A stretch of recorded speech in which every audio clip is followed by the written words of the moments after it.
Evening students, good evening everyone. तो आज ancient history का क्लास है और एंशियंट हिस्ट्री में आज हम लोग प्री हिस्टोरिक पीरियड में डिफरेंट एजेस को डिस्कस करेंगे, राइट। ये बहुत ही एक इम्पॉर्टेंट सेगमेंट है। यहाँ से ज्यादातर फैक्चुअल क्वेश्चंस पूछे जाते हैं। प्रीलिम्स में, मेंस में यहाँ से क्वेश्चंस आते हैं। हिस्ट्री जिसका ऑप्शनल है उनके लिए भी ये एरिया इम्पोर्टेंट है, ठीक है। क्योंकि काफी टाइम डिफरेंट एजेस से रिलेटेड कैरेक्टरिस्टिक्स, नेचर्स के बारे में पूछा जाता है, राइट। तो आज हम लोग इस क्लास में different ages of prehistoric period को डिटेल में डिस्कस करेंगे। चलिए, तो सबसे पहले हम लोग just a minute broad chronological classification को डिस्कस करेंगे। देन पैलियोलिथिक एज, जिसको ओल्ड स्टोन एज कहा जाता है, डिस्कस करेंगे सब कुछ एवरीथिंग। मेसोलिथिक एज किसे कहते हैं, कब से कब तक ये पीरियड था, इसको मिडिल स्टोन एज भी बोला जाता है, ठीक है। इस टाइम पे जो प्री हिस्टोरिक पीपल होते थे उनका मतलब उनका वे ऑफ लाइफ कैसा था, वो लोग किस तरीके से सरवाइव करते थे, एवरीथिंग। वो लोग क्या यूज करते थे, एवरीथिंग आज की क्लास में हम लोग डिटेल्स में डिस्कस करेंगे, right. Good evening Purna. Yes, I am fine. आप कैसे हो? Yes. Yes. Good evening Milan, good evening Sonam, good evening everyone. Once again. चलिए, तो सबसे पहले हम लोग ब्रॉड क्रोनोलॉजिकल क्लासिफिकेशन को डिस्कस करेंगे। यहाँ पे सबसे पहले हम लोग एज और पीरियड को देखेंगे। देन अप्रोक्सीमेट टाइम, मतलब वो हर एक पीरियड कब से कब तक था और हर एज का मेन फीचर क्या है ये डिस्कस करेंगे, राइट। तो सबसे पहले आता है पैलियोलिथिक एज। क्रोनोलॉजिकल डिवीजन में पैलियोलिथिक एज सबसे ओल्ड एज है। अगर हम लोग हिस्ट्री के टाइम स्केल को डिस्कस करेंगे, टाइम स्केल को मैंने ऑलरेडी डिस्कस किया है, यहाँ पे मैं बस एक ओवरव्यू दे रही हूँ कि ये मानो क्रिश्चियन एरा का स्टार्ट है, ये जीरो है। और यहाँ से एडी आगे जा रहा है और यहाँ से बीसीई पीछे जा रहा है। तो सबसे पहले जो पीरियड आएगा उसको हम लोग पैलियोलिथिक पीरियड और पैलियोलिथिक एज बोलेंगे। फिर यहाँ से लेके बीच का जो पीरियड आएगा उसको हम लोग मेसोलिथिक पीरियड और मेसोलिथिक एज बोलेंगे। मतलब एक एंड में, प्री हिस्टोरिक पीरियड में, जिस टाइम के बारे में लोगों के पास रिटन डॉक्यूमेंट्स अवेलेबल नहीं है, लोग राइटिंग के बारे में नहीं जानते थे, बहुत ज्यादा सिविलाइज्ड नहीं हुआ करते थे, बस हंटर गैदरर की तरह रहते थे। एकदम ओल्ड स्टोन एज है, ठीक है, जहाँ पे लोग आग जलाना सीख रहे हैं, स्टोन का यूज करना सीख रहे हैं। तो पैलियोलिथिक एज, मेसोलिथिक एज, ये एकदम पुराना जमाना है, एकदम प्रिमिटिव टाइम का, प्रिमिटिव पीरियड के बारे में है। तो पैलियोलिथिक 6 मिलियन बीसीई से 10,000 बीसीई तक एक्सटेंडेड था। टाइम पे एक मोटा मोटा अगर हम लोग फीचर्स देखेंगे, इस टाइम पे प्रिमिटिव पीपल क्या कर रहे थे, मेन फीचर क्या था, ओल्ड स्टोन एज। सबसे पहले इस पीरियड को ओल्ड स्टोन एज कहा जाता है, बहुत इंपॉर्टेंट है। काफी बार एग्जाम्स में पूछा जाता है। मैच द फॉलोइंग में क्वेश्चंस आते हैं, एमसीक्यू में तो आते ही हैं कि बताओ ओल्ड स्टोन एज किसे बोलते हैं, पैलियोलिथिक, मेसोलिथिक, नियोलिथिक, राइट। तो इसको ओल्ड स्टोन एज कहते हैं। इसके अलावा लोग इस टाइम पे हंटिंग करते थे, गैदरिंग करते थे और क्रूड स्टोन टूल्स बनाते थे, ठीक है। अभी हम लोग डिटेल्स में डिस्कस करेंगे, यस। इसके बाद जो पीरियड आता है उस पीरियड को हम लोग कहते हैं मेसोलिथिक एज। पैलियोलिथिक एज के बाद आता है मेसोलिथिक एज, जिसका पीरियड था 10,000 बीसीई टू 6,000 बीसीई तक, ओके। इसको मिडिल स्टोन एज बोला जाता है। ये जो भी स्टोन एज, मतलब मेसोलिथिक को मिडिल स्टोन एज, पैलियोलिथिक को ओल्ड स्टोन एज, ये जो स्टोन एज का न्यू डेफिनेशन है, कौन से एज को क्या बोला जाता है, ये आप लोगों के लिए इम्पोर्टेंट है, ठीक है। माइक्रोलिथ का यूज होता था, माइक्रोलिथ क्या है, कैसा था, ये सब कुछ देखेंगे। हंटिंग तो लोग करते ही थे। पे में आके लोग एनिमल्स को डोमेस्टिकेट करना शुरू करते हैं। तो अर्ली डोमेस्टिकेशन, हंटिंग, मैक्रोलिथ का यूज, ये सब कुछ हम लोग मेसोलिथिक एज में ऑब्जर्व करते हैं। देन आता है न्यूलिथिक एज, ठीक है। न्यूलिथिक एज का जो पीरियड एक्सटेंड हुआ था फ्रॉम 7000 टू 2000 बीसीई तक, ठीक है। इसको न्यू स्टोन एज भी कहा जाता है। मतलब अभी तक हम लोगों को old stone as, middle stone age and new stone as, ये तीनों स्टोन एज मिल गया है। Clear. Old stone as Palaeolithic को बोलते हैं, मिडिल स्टोन एज मेसोलिथिक को बोलते हैं, न्यू स्टोन एज न्यूलिथिक को बोलते हैं। देखो, याद रखने का ट्रिक है, मिडिल एम से मेसोलिथिक शुरू हो रहा है, कॉमन एम है, मिडिल मेसो। नियोलिथिक एन से नियोलिथिक, न्यू स्टोन एज एन और न्योलिथिक एज दोनों में एन कॉमन है, ठीक है। और पैलियोलिथिक को एकदम प्रिमिटिव एज भी कह सकते हो, तो उसके हिसाब से पी को ध्यान में रखना, पी एम एन। मेसोलिथिक का एम, मिडिल स्टोन एज का एम कॉमन है, यहाँ से आप लोग ट्रिक याद रख सकते हो। न्यूलिथिक का एन, न्यू स्टोन एज का एन से आप लोग इसका नाम याद रख सकते हो।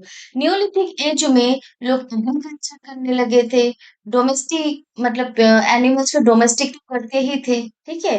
तो डोमेस्टिकेशन में भी थोड़ा सा मतलब बहुत सारे जानवर को, बहुत सारे एनिमल्स को डोमेस्टिकेट करने लगे थे, पॉलिश्ड टूल्स का यूज करने लगे थे। इस टाइम तक आते आते लोगों, जो प्रिमिटिव पीपल थे, उनका ब्रेन काफी ज्यादा शार्प हो गया था, तो इस टाइम पे आते आते लोग पॉलिश टूल्स बनाना भी सीख गए थे और उसको यूज करना भी सीख गए थे। क्लियर।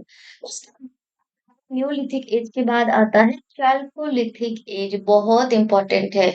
ये जो सीक्वेंस है, आप लोगों को सीक्वेंस वाइज ही इसको याद रखना पड़ेगा, कोई ऑप्शन नहीं है। क्लियर। चैल्कोलिथिक एज कब से कब तक एक्सटेंडेड था? 3000 टू 1000 बीसीई तक। इस टाइम पे देखो, चैल्कोलिथिक, इस टाइम पे कॉपर के साथ स्टोन टूल्स को मिक्स करके एक टाइप का वेपन बनाया जाता था, ठीक है। जैसे फॉर एन एग्जाम्पल कि कॉपर, कॉपर से कोई एक फ्रेम बनाया गया और इस बीच में फ्रेम के अंदर स्टोन को पुट करके एक नया वेपन, एक नया टूल्स को बनाया गया, राइट। इसमें कॉपर एंड स्टोन दोनों का मिक्स एक वेपन और टूल्स बनाए गए थे। यहाँ पे स्टोन एंड कॉपर दोनों का यूज देखने को मिला है, और यहीं से इसको चैल्को बोल सकते हैं, सी से कॉपर। तो ये टर्म भी याद रख सकते हो, चैल्को मीन्स कॉपर से रिलेटेड होगा। और इस टाइम तक लोगों ने इतना stone tools, stone weapons use किए थे कि स्टोन का यूज उन्होंने चैल्कोलिथिक पीरियड में भी कंटिन्यू रखा। कॉपर जो एक नया एलिमेंट इन लोगों को मिला, कॉपर का यूज भी ये लोग करने लगे थे।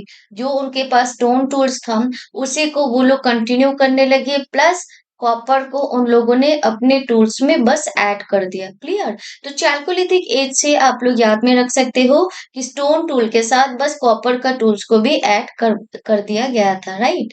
अब इस टाइम पे लोगों ने विलेज सेटलमेंट शुरू कर दिया था ऑलरेडी, एग्रीकल्चर को और अच्छे तरीके से करने लगे थे। चैल्कोलिथिक एज ये काफी नए पीरियड में आता है, हिस्ट्री में भी प्री हिस्टोरिक पीरियड में ही चैल्कोलिथिक एज नई एज में आता है, राइट। जहाँ पे लोग कॉपर का यूज कर रहे हैं, स्टोन का यूज कर रहे हैं, विलेज सेटलमेंट्स कर रहे हैं, एग्रीकल्चर प्रैक्टिस कर रहे हैं, राइट।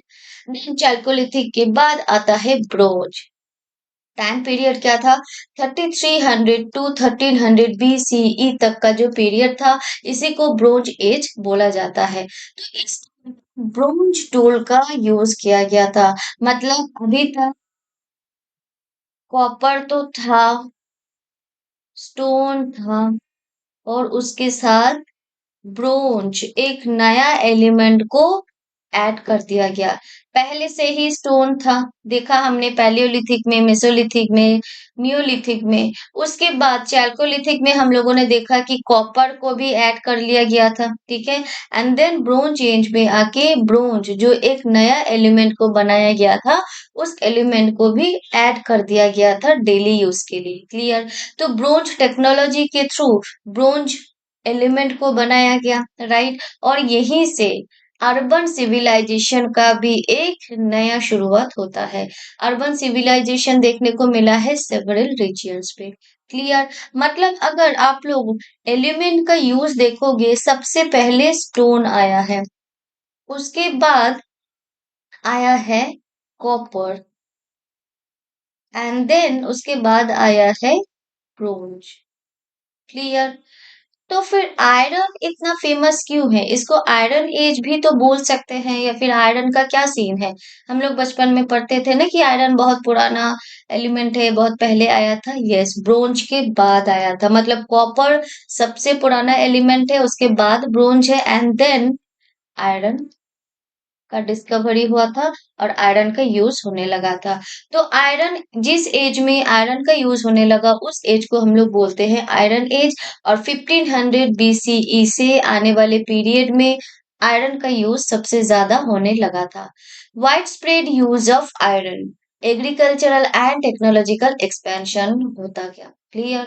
तो यहाँ ये सब का, ये जो 6 पीरियड थे, ये थे chronological period. Pre historic period में ये क्रोनोलॉजिकल 6 डिवीजन थे, जहां पे हम लोगों ने डिफरेंट एलिमेंट्स का डिस्कवरी देखा, डिफरेंट एलिमेंट्स का यूसेज देखा। सबसे पहले palaeolithic age, mesolithic age, neolithic age में देखो, इसको स्टोन एज बोला जा रहा है। स्टोन एज, स्टोन एज में अलग की का स्टोन यूज किया जा रहा है, उनसे अलग अलग साइज के वेपन्स बनाए जा रहे हैं, अलग अलग साइज के टूल्स बनाए जा रहे हैं, लेकिन यूज स्टोन का ही हो रहा है। तो ये 3 जनरेशन से, 3 स्टेजेस से स्टोन का यूज होने लगा था भारी मात्रा में, क्योंकि उस टाइम सबसे ज्यादा अवेलेबल अगर कुछ एलिमेंट था तो वो स्टोन था, तो इसीलिए प्रिमिटिव पीपल स्टोन का यूज करने लगे।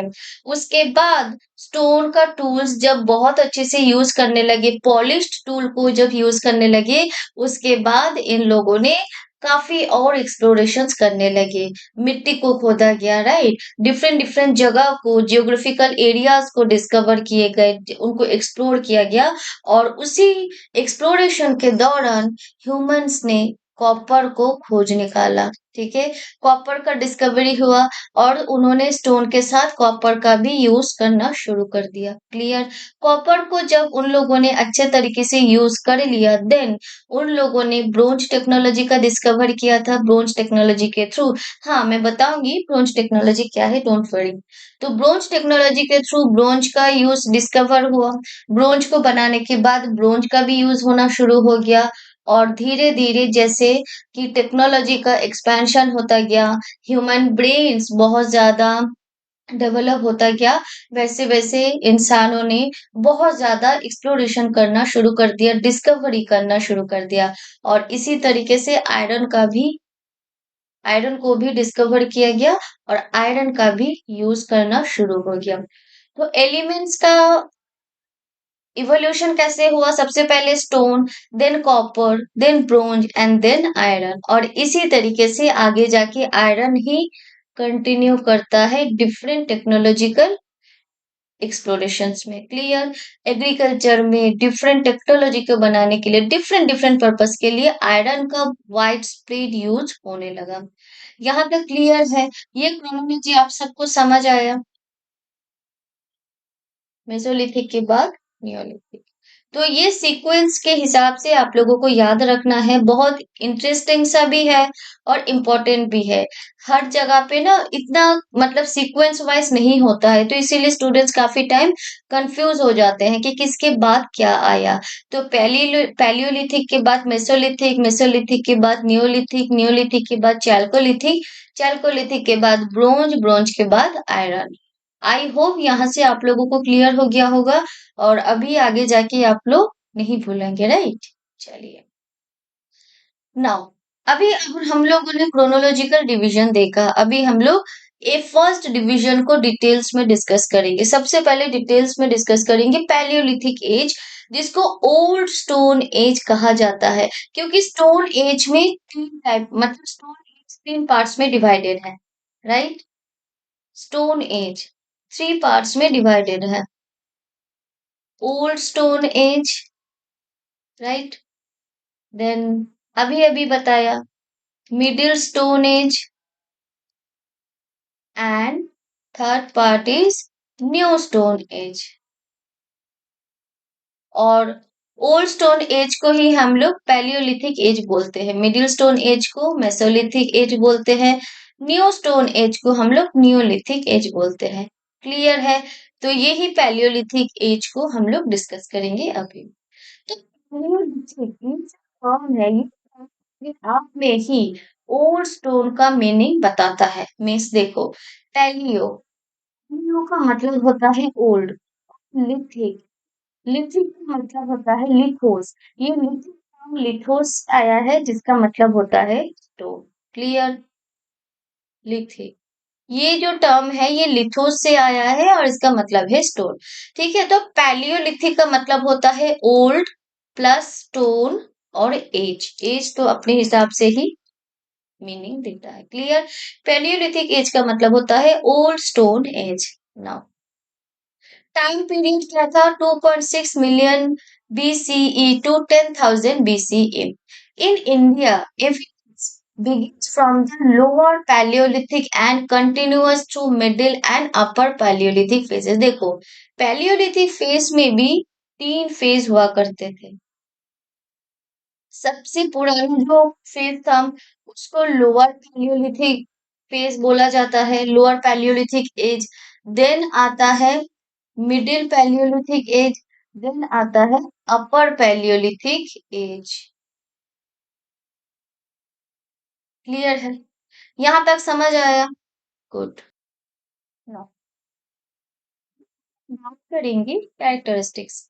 लेकिन कैरेक्टरिस्टिक्स जाने से पहले एक बात मैं बताना चाहती हूँ कि पैलियोलिथिक एज 3 पार्ट्स में डिवाइडेड क्यों था। राइट?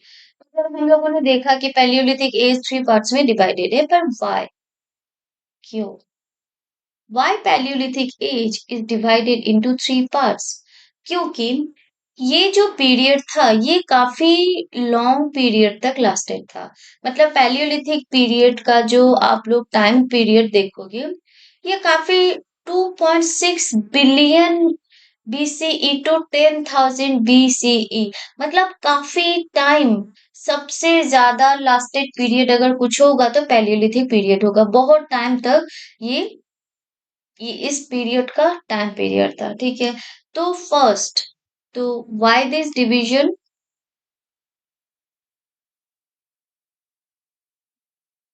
तो इसका फर्स्ट जो रीजन है कि this period lasted for a very long period. ठीक है, बहुत ही लॉन्ग पीरियड तक ये जो पीरियड है ये लास्ट किया था, और इसीलिए इसको 3-4 पार्ट्स में डिवाइड किया गया था। क्लियर? अब यहाँ पे human life and stone tools gradually change हो रहा था। क्लियर?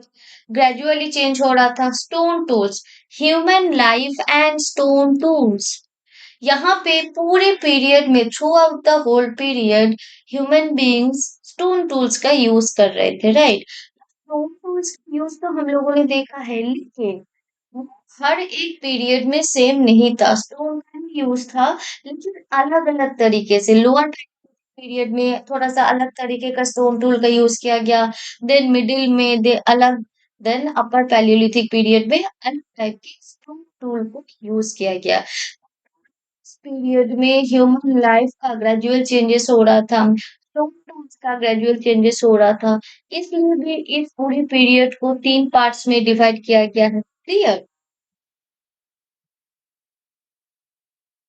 इसके अलावा ह्यूमन बींग्स जो टूल, जिस तरीके से, जिस मेथड को यूज करके, जिस टेक्निक को यूज करके टूल्स बनाते थे, वो मेथड्स धीरे धीरे चेंज हो रहा था। हंटिंग करने का टेक्निक चेंज हो रहा था। ह्यूमन बींग्स बहुत, मतलब एनवायरनमेंट को अडेप्ट करना सीख रहे थे। डिफरेंट डिफरेंट जगह के एनवायरनमेंट को अडेप्ट किया जा रहा था। ठीक है, तो ये सारे रीजंस थे जिस रीजंस की वजह से पैलियोलिथिक पीरियड को हिस्टोरियंस ने 3 पार्ट्स में डिवाइड किया है। क्लियर है यहाँ तक? चलो। हम लोग डिस्कस करेंगे पैलियोलिथिक पीरियड का मेन कैरेक्टरिस्टिक्स के बारे में। Earliest and longest phase of the stone age. Stone age का सबसे लॉन्गेस्ट फेज पैलियोलिथिक एज है। ह्यूमन बींग्स वर प्राइमरीली हंटर्स। सबसे पहले इस टाइम पे लोग हंटिंग करते थे, हंटर्स थे। जो भी फूड उनको मिलता था उनको गैदरिंग कर लेते थे, गैदरर्स थे। And dependent on natural resources. Natural resources के ऊपर ही डिपेंड करते थे। नेचर से फूड कलेक्ट करते थे। नेचर में जो केव्स था, जो रॉक शेल्टर हुआ करता था, उसके अंदर अपने आप को सेफ रखने की कोशिश करते थे, राइट। नेचर से ही जो पत्थर मिलते थे उसी का यूज करते थे। तो यहाँ पे ह्यूमन बीइंग सबसे ज्यादा डिपेंड किया था नेचुरल रिसोर्सेस के ऊपर। यहाँ पे ज्यादातर लोग नोमैडिक और सेमी नोमैडिक हुआ करते थे, एक जगह से दूसरी जगह पे जाते थे। यहाँ पे पैलियोलिथिक एज में कोई भी एग्रीकल्चरल वर्क नहीं होता था। क्लियर, इसको ध्यान में देना। पैलियोलिथिक एज में कोई भी एग्रीकल्चरल वर्क नहीं होता था। यहाँ विलेज नहीं था। ह्यूमन बींग्स शुरुआती टाइम है, राइट। लोग सब कुछ देख रहे हैं, जान रहे हैं, समझ रहे हैं। और यहाँ पे इस टाइम पे ना लोग ज्यादातर नोमैडिक होते थे। मतलब किसी एक जगह पे रुकते नहीं थे। सुबह उठा, निकल पड़े। जहां जहां पे खाना दिखा, फिर खाना को कलेक्ट करते गए, फूड्स को गैदर करते गए, और रात होते होते वहीं पे रुक गए। कभी भी सेम जगह पे वापस नहीं आते थे। तो इसीलिए सेम जगह पे अगर वापस ही नहीं आएंगे तो विलेज जैसा सेटलमेंट कैसे डेवलप होगा। विलेज सेटलमेंट को डेवलप होने के लिए आपको सेम जगह पे रहना पड़ेगा, राइट। यस, सेम जगह पे रहोगे नहीं, आप बंजारे की तरह एक जगह से दूसरे जगह पे भटकते रहोगे, घूमोगे, तो कैसे मतलब विलेज कैसे डेवलप होगा। एकदम लोग कम्युनिटी में नहीं रहते थे, ग्रुप में नहीं रहते थे। यहाँ पे क्योंकि लोगों का जो नंबर था वो भी बहुत कम था। वंस धीरे धीरे आने वाले टाइम में आके जाके लोगों ने जब ये समझा कि एक यूनिटी में रहना ही बेस्ट है, यूनिटी में रहेंगे तो हम लोग सरवाइव करेंगे, तो जाके लोग एक साथ कम्युनिटी बना के रहने लगे। उससे पहले तो लोग अकेला ही हंटिंग गैदरिंग करते रहते थे। Limited control over nature. Nature के ऊपर ह्यूमन बींग्स का कोई कंट्रोल नहीं था। Stone was the principal raw material for tools. और ये स्टोन एज का फर्स्ट फेज है, तो इसीलिए स्टोन ही मेन प्रिंसिपल रॉ मटेरियल होगा। क्लियर। अब हम लोग यहाँ पे बात करेंगे पैलियोलिथिक सब डिवीजन का। अभी मैंने बताया कि पैलियोलिथिक पीरियड को 3 पार्ट्स में डिवाइड किया गया है। तो सबसे पहले आता है लोअर पैलियोलिथिक पीरियड, जो कि अर्लीस्ट फेज है। और यहाँ पे डोमिनेटेड बाय कोर टूल्स। यहाँ पे पत्थर की बहुत ही मतलब रफ एंड टफ वाले टूल्स बनाए जाते थे। यहाँ पे इमेज में भी आप देख सकते हो।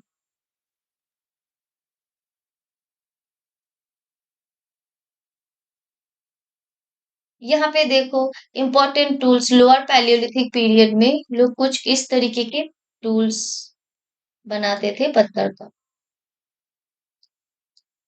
दिख रहा है सबको? ओके। जैसे hand axes, cleaver, chopper, chopping tool, flake, मतलब सब सेम जैसे पत्थर थे। ठीक है, सॉलिड रॉक्स को सिलेक्ट किया जाता जाता था, ठीक है। और उनको ही लोअर पैलियोलिथिक पीरियड में इंपॉर्टेंट टूल्स की तरह यूज किया जाता था। सॉलिड रॉक्स जो कि बहुत ज्यादा सॉलिड हुआ करते थे, उन्हीं को साइज में काफी ज्यादा बड़े थे। Larger in size. ठीक। चलो।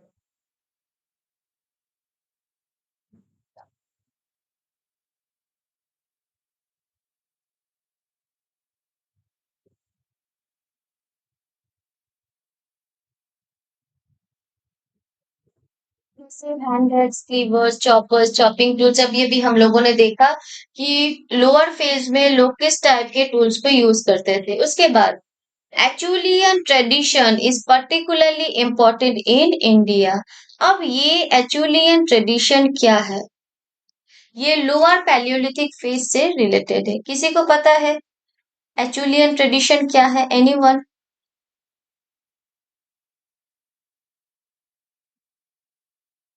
एक्चुअलियन ट्रेडिशन क्या है? सी, एक्चुअलियन ट्रेडिशन कुछ अलग ट्रेडिशन नहीं है। ये एक स्टोन मेकिंग प्रोसेस है। ठीक है, स्टोन टूल टेक्नोलॉजी है। It is a tradition of stone tool technology of lower Palaeolithic period. ठीक है, लोअर पैलियोलिथिक पीरियड में जिस टेक्नोलॉजी के थ्रू स्टोन टूल का बनाया जाता था, जिस टेक्निक के थ्रू, जिस मेथड के थ्रू टेक्नोलॉजी को बनाया जाता था, उसी को एचुलियन ट्रेडिशन बोला जाता है। Stone tools making tradition in lower palaeolithic age. ठीक है, स्टोन टूल्स मेकिंग ट्रेडिशन को लोअर पैलियोलिथिक एज में ही एचुलियन ट्रेडिशन बोला जाता है। इस फेज में, इस ट्रेडिशन के अंदर ह्यूमन बींग्स में लार्ज शेप्ड टूल्स, इस टाइम पे ह्यूमन बींग्स क्या करते थे? बड़े शेप के टूल्स बनाते थे, specially hand axes and cleavers. Clear? तो एजुकेशन अगर आगे कभी क्वेश्चन में आए तो आई गेस आप लोग इसका मतलब इसका आंसर आप लोग दे पाओगे कि ये एक स्टोन मेकिंग ट्रेडिशन है लोअर पैलियोलिथिक फेज में। और इस ट्रेडिशन के अंदर लार्ज शेप्ड टूल्स को बनाया जाता था, stone tools. Remember stone tools, right? Hand axes, cleavers etcetera. Now, अब जो भी टूल्स बनाए जाते थे उसके लिए कौन से रॉ मटेरियल का यूज किया जाता था और कौन से रॉक्स को यूज किया जाता था? तो स्टोन टूल्स बनाने के लिए क्वार्टजाइट, बेसल्ट, क्वार्ट्ज, ये जो सॉलिड रॉक्स होते थे इनका यूज किया जाता था। Solid rocks like quartzite, basalt, इनको यूज किया जाता था। अब इंडिया में कौन सा इंपॉर्टेंट इंडियन साइट्स है? बहुत इंपॉर्टेंट है। लोअर पैलियोलिथिक फेज इंडिया में कौन से जगह पे ऑब्जर्व किया गया था या फिर कहाँ से हमें एविडेंस मिला है?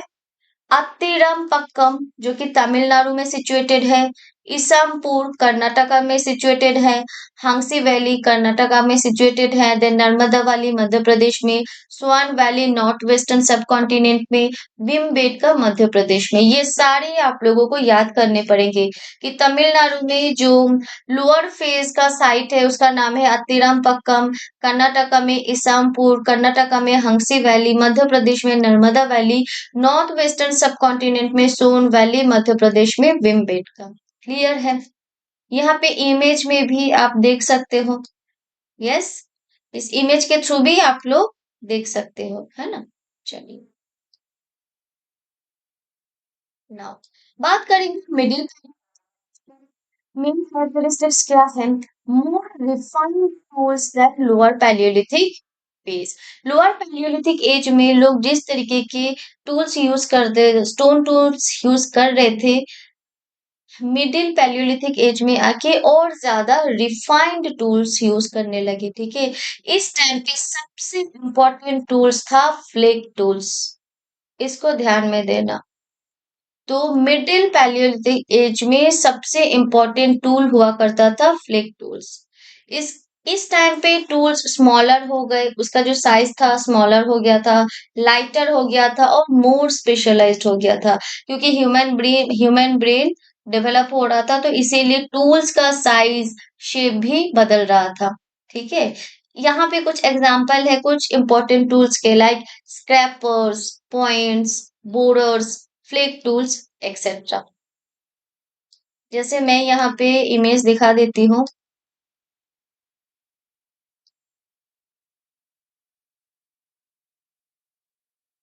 देखो यहाँ पे सबको दिख रहा है ना?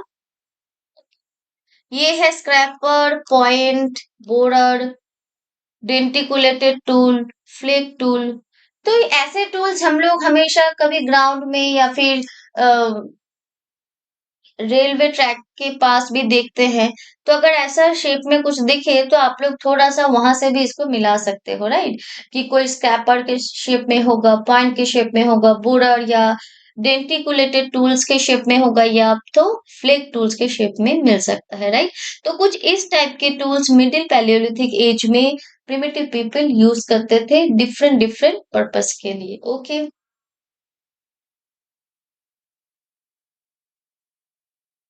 यस। ये जब आप लोग पीडीएफ को देखोगे तब देख लेना ना। तो साइट्स कौन से हैं?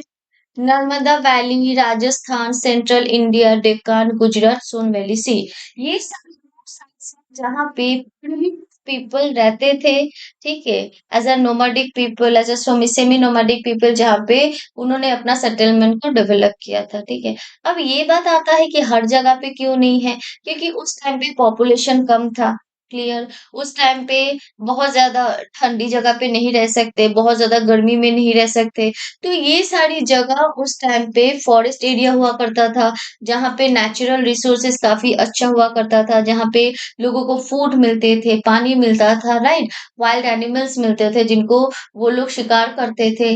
इसके अलावा यहाँ पे रॉक शेल्टर हुआ करता था, केव हुआ करता था, जिसकी वजह से इसी जगह पे प्रिमिटिव पीपल रहते थे। एवरेस्ट मतलब हमारे जो नॉर्थ में क्या है, माउंटेनियस रीजन है, वहां पे नहीं रह सकते क्योंकि सबसे पहले ह्यूमन बींग्स प्लेन एरिया में रहना शुरू किया था, रिवर के आसपास जंगलों में। उसके बाद धीरे धीरे जब प्लेन एरिया का खाना खत्म होने लगा, रिसोर्सेस खत्म होने लगा, तब जाके वो लोग माउंटेनियस एरिया पे गए या फिर अदर एरियाज पे मूव करने लगे, क्लियर? चलो, बात करेंगे अपर पैलियोलिथिक एज की। मेन कैरेक्टरिस्टिक्स क्या है? मोर सोफिस्टिकेटेड स्टोन टूल टेक्नोलॉजी। इस टाइम पे आके भी लोग स्टोन टूल्स का ही यूज कर रहे हैं, अभी काफी लॉन्ग टाइम तक लोग स्टोन टूल्स यूज करेंगे, बट यहाँ पे आके अपर पैलियोलिथिक पीरियड में आके लोग जो स्टोन टूल्स यूज कर रहे थे वो काफी ज्यादा मॉडिफाइड सोफिस्टिकेटेड हो चुका था। Greater use of blade and burin technology बहुत इंपॉर्टेंट है। ये जो ब्यूरिन टेक्नोलॉजी है ये आप लोगों के एग्जाम्स के लिए बहुत इंपॉर्टेंट है, क्योंकि ऑलरेडी इसके ऊपर क्वेश्चंस पूछा जा चुका है कि व्हाट इज ब्यूरिन टेक्नोलॉजी। किसी को पता है इसके बारे में? ब्यूरिन टेक्नोलॉजी क्या है, किसी को पता है?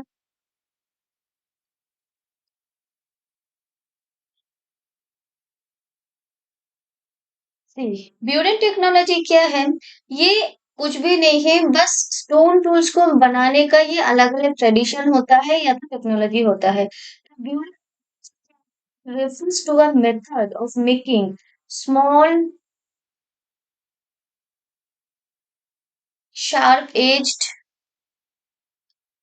stone tools, clear?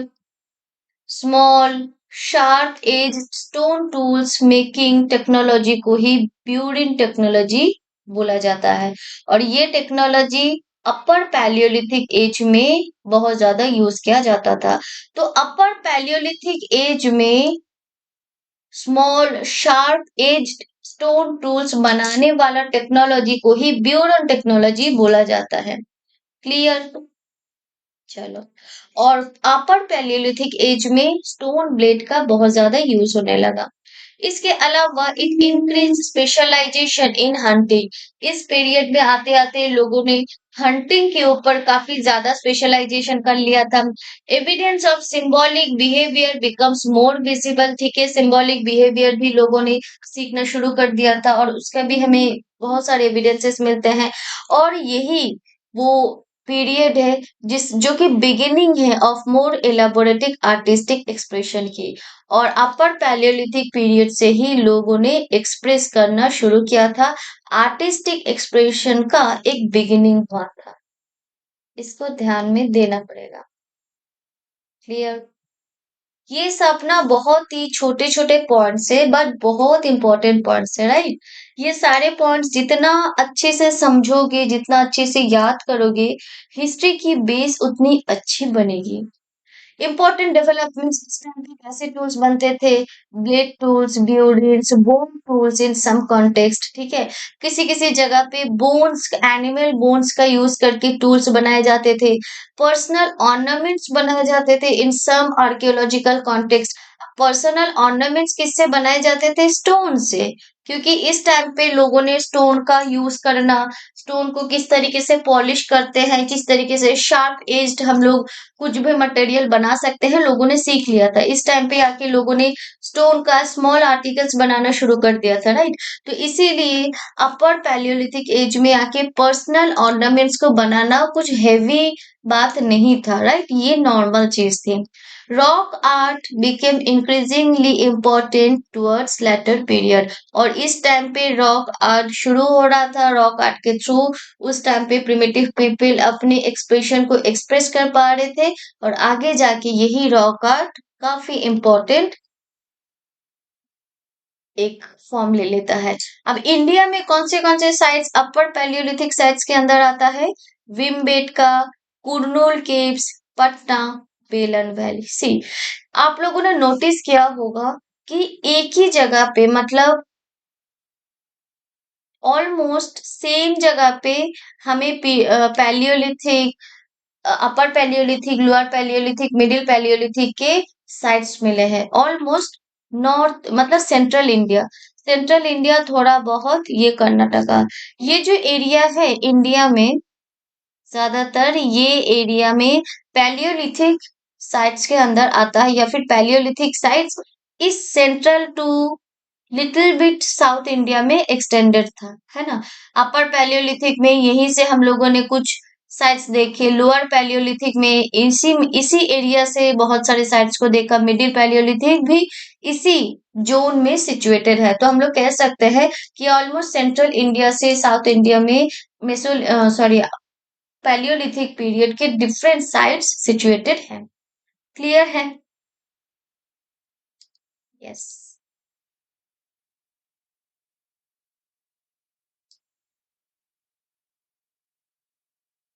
So that's all, ये था पैलियोलिथिक पीरियड।